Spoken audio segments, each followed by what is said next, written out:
Paris Saint-Germain មកផ្ដួលក្រុម Arsenal ដល់ក្នុងទឹកដីរបស់ Arsenal ការជួបជាមួយនឹង Paris សម្រាប់ Arsenal ណាការមកជួបជាមួយនឹង Paris ខុសពីការជួបជាមួយនឹង Real Madrid Paris Saint-Germain ធ្វើបានល្អតែ Paris Saint-Germain កាលពីយប់មិញនេះខ្ញុំមើលឃើញថាមិនប្រឹងអស់ហួសហេតុទេបាទ Paris លេងល្មមទេមិនប្រឹងមិនសន្ធាប់អីហួសហេតុអីមកអស់ដៃអស់ជើងខ្ញុំថា Paris នៅទេតើតែបើសិនជាស្មើគ្នាជើងទី1ហ្នឹងបើសិនជាស្មើគ្នាទៅទឹកដី Paris ខ្ញុំថានឹងហើយ Paris ជន់យកទៅហ្មងប៉ុន្តែ Paris ឈ្នះ 1-0 នៅក្នុងទឹកដី Arsenal នាំឲ្យជើងទី2ក៏ Paris លេងធម្មតាដែរទៅជា Arsenal ជាអ្នកប្រឹងរកគ្រាប់បាល់វិញហើយបើសិនជាបុកខ្លាំងពេក Arsenal បុកខ្លាំងពេកមានតែ Paris ថែមទេជើងទី2នោះបាទអញ្ចឹងជារឿងមួយដែលលំបាកខ្លាំងបំផុតសម្រាប់ក្រុមកាំភ្លើងធំ Arsenal ព្រោះថាជើងទី1លេងនៅក្នុងដីខ្លួនឯងលេងមិនឈ្នះ Paris Saint-Germain ចាញ់ 1-0 មិនស្មើទៅទៀតបាទមិនស្មើទៅទៀត Arsenal ប្រឹងលេងអស់ហើយយប់មិញបងប្អូនបាទប្រឹងអស់ហើយ Arsenal ប៉ះជាមួយនឹង Paris យប់មិញនេះប៉ុន្តែ Paris លេងមិនប្រឹង 100% ទេបងប្អូនខ្ញុំមើលឃើញអញ្ចឹងបងប្អូនយើងមើលឃើញមិនខ្ញុំអត់ដឹងទេតែ Paris បើតាមទម្លាប់ Paris ណាបុកសាហាវហ្មងតែយប់មិញនេះគឺលេងល្មមបដោយឲ្យ Arsenal លេងដែរយប់មិញនេះ90នាទី Arsenal គ្រប់គ្រងបាល់ 48% Paris 52% Arsenal សុទ្ធ10ជើង Paris សុទ្ធ11ជើងក្រៅដីមកសុទ្ធលើស Arsenal មួយជើងបាទ Paris សុទ្ធ11ជើងចំគោលដៅ4បានមកគ្រាប់ Arsenal សុទ្ធ10ជើងចំគោលដៅ5បានអត់បានទេបានអត់បានមកគ្រាប់ទេបាទអញ្ចឹង Arsenal លេងក្នុងដីហើយប្រឹងប្រែងសម្រុកខ្លាំងប្រឹងប្រែងសុទ្ធដែរប៉ុន្តែបានតែ10ជើងចំគោលដៅ5អត់ចូលការសុទ្ធ5ជើងចំគោលដៅនោះគឺមិនជាធ្ងន់អីទេសុទ្ធស្រាលទេអញ្ចឹងយប់មិញនេះខ្ញុំមើលទៅ Arsenal មិនមានចំណុចណាដែលគ្រោះថ្នាក់ខ្លាំងធ្វើឲ្យ Paris Saint-Germain ពិបាកទេមានដែរមានតិចតួចនៅក្នុងដីខ្លួនឯងក៏ប៉ុន្តែបើថាឲ្យគ្រោះថ្នាក់ខ្លាំងធ្វើឲ្យ Paris ពិបាកនោះគឺមានតិចតួចបំផុតបាទជើងទី2ទៅទឹកដី Paris Saint-Germain វិញ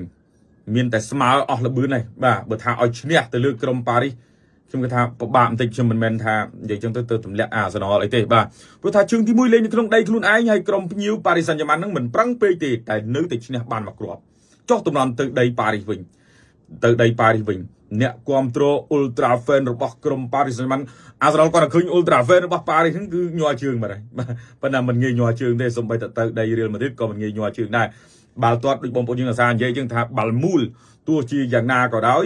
ក៏នៅសល់មកប្រគួតទៀតដែរបាទ90នាទីទៀតទើបដឹងឬក៏អាចថែមម៉ោងទៀតនោះបាទសម្រាប់ Arsenal ប៉ុន្តែបើតាមអារម្មណ៍របស់ខ្ញុំមើលឃើញថាតឹងបន្តិចហើយមិនបន្តិចទេតឹងមកទំហឹងហ្មងជាមួយនឹង Paris ទៅដី Paris វិញខ្ញុំថា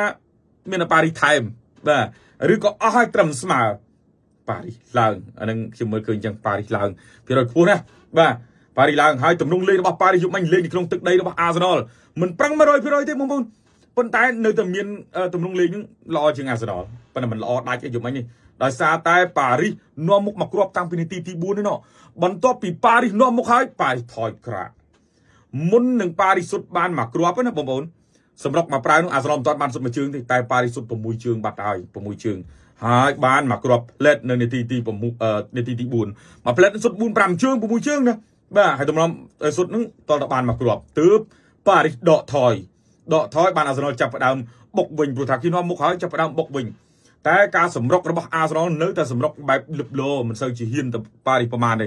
ដល់ទៅពេល Arsenal បុកខ្លាំងពេលខ្លះដាច់មាត់ស្ទើរតែ Paris ថែមគ្រាប់ទី2ឬក៏អាចបាន 3-4 គ្រាប់ក៏ថាបានដែរក៏ប៉ុន្តែកីឡាកររបស់ក្រុម Paris សុទ្ធអត់ចូលដាច់មាត់ដាច់អី Bradley Barcola មាន Cancelo Ramos ដាច់មាត់ដាច់អីគាត់សុទ្ធអត់ចូលបើសុទ្ធចូលហ្នឹងមិនមែនត្រឹមមួយគ្រាប់ទេបាទសុទ្ធអត់ចូលស្ដាយដែរបងប្អូនហើយខ្ញុំគិតថា Arsenal គួរតែធ្វើបានល្អជាងនឹងដល់ទៅពេលមកប៉ះ Paris គឺតឹងមែនទែនបងប្អូនអូយតឹង Arsenal យប់មិញនេះគឺប្រឹងប្រែងអស់ហើយកីឡាកររបស់ Paris គឺចាប់ Arsenal ទាំងអស់ចាប់កីឡាករ Arsenal ដែលត្រូវបោះបាល់ចេញគឺចាប់ជាប់ពិបាកបញ្ជូនចេញមែនទែន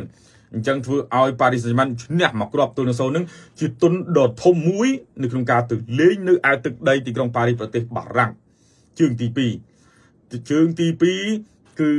មិនតឹងតិចទេតឹងមកទំហឹងរបស់បងប្អូនហើយបាទយ៉ាងច្រើន Arsenal ស្មើបាទខ្ញុំទាយអញ្ចឹងបងប្អូនបាទខ្ញុំគិតថា